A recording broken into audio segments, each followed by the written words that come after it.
मोदी जी के 11 वर्षों के कार्यकाल का सवाल है। हम राजनीतिक कार्यकर्ता हैं,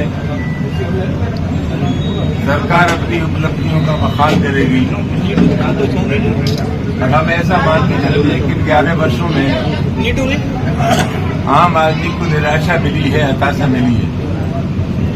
ये जनतंत्र है, किसी भी सरकार को नापने का पैमाना जनता होती है। सरकार आंकड़ों से नहीं चलती है, सरकार जनविश्वास से चलती है, आंकड़ों से चलती है।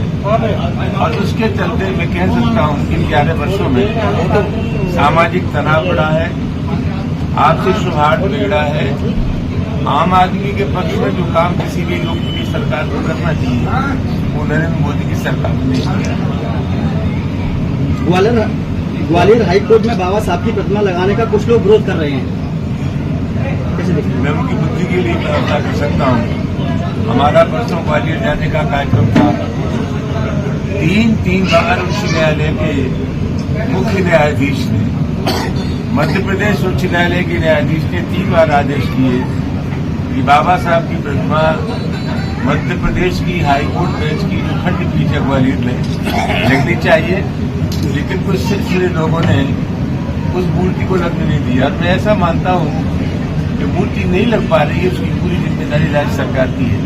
हम सरकार में भी रहे और सड़क का भी अनुभव हम लोगों को है। सरकार की असीमित शक्तियां होती हैं। अगर मध्य प्रदेश सरकार चाहती तो वह निश्चित रूप से बाबा साहब डॉक्टर अम्बेडकर की प्रतिमा लग जाती। जो लोग विरोध कर रहे हैं उनसे कहना चाहूंगा वो अपनी तरफ से विरोध कर रहे हैं। उनके विरोध करने से बाबा साहब डॉक्टर अम्बेडकर की अहमियत या हैसियत कम नहीं हो जाएगी। पूरी दुनिया में आज उनका नाम बहुत ही श्रद्धा के साथ लिया जा सकता है। और ये कितनी दुखद बात है कि जब देश का संविधान बन रहा था तो कुछ लोग ये कह रहे थे कि जब मनु महाराज का संविधान हमारे देश में मौजूद है तो किसी और संविधान की जरूरत नहीं है।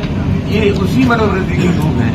और मुझे बेहद तकलीफ के साथ कहना पड़ता है कि जयपुर हाईकोर्ट के प्रांगण में मनु की मूर्ति लगी है, लेकिन ग्वालियर हाईकोर्ट के प्रांगण में बाबा साहब की मूर्ति नहीं लग सकती। ये कैसा चिंता का विषय है। और मैं समझता हूँ मध्य प्रदेश सरकार को तत्काल अपनी शक्तियों के प्रभाव का इस्तेमाल करके वहाँ बाबा साहब डॉक्टर अम्बेडकर की मूर्ति स्थापना का मार्ग प्रशस्त करना चाहिए। मुख्यमंत्री योगी आदित्यनाथ ने कहा है कि जब बीजेपी सरकार पटेल जी की जयंती को पूरे प्रदेश और देश में मनाती है तब समाजवादी पार्टी जिन्ना का गुणगान करती है। मुख्यमंत्री योगी आदित्यनाथ जी से मेरा आग्रह है कि थोड़ा बहुत पढ़ा लिखा करें।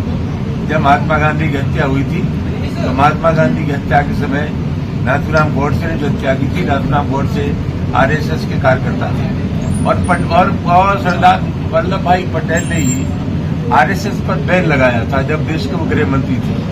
आरएसएस पर बैन जो था वो इस शर्त पर हटाया गया था कि आरएसएस राजनीतिक गतिविधियों में भाग नहीं लेगी और वो सिर्फ रचना का काम करेगी।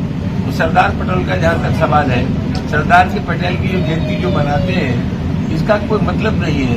ये सरदार पटेल को नहीं जानते। सरदार पटेल ने दुनिया हिंदुस्तान की जो रियासतें थी उनको भारतीय संघ में शामिल किया और ये आशंका व्यक्त की थी गृह मंत्री होते हुए सरदार पटेल ने कि महात्मा गांधी की हत्या कभी भी हो सकती है। तो सरदार पटेल के बारे में थोड़ा बहुत जानकारी मिले तो उनकी बड़ी कृपा होगी।